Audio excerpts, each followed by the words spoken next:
Ir pasikartosiu, kad padariau nelabai gerą dalyką, kad susirinkau pilną dėžę alyvos, bet jos iki šiol automobilyje nepakeičiau, viskas per skubėjimą.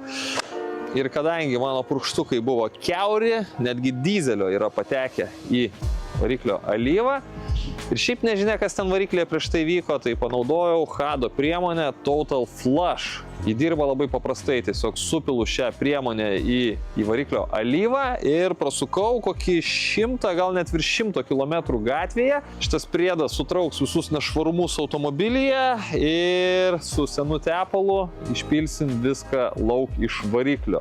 Variklis bus švaresnis ir šį Hado priedą ir visus kitus ukrainiečių gamintojo priedus, alyvas, eksploatacinius skysčius galite įsigyti internetu hado.lt, o jei labai noris pasikonsultuoti, tikrai iš tikrųjų verta kartais pasikonsultuoti, tai hado.lt rasite ir visus prekybos taškus. Tai ką, pakeisim alyvą, akivaizdu, kad pilsiu taip pat Hado 1060.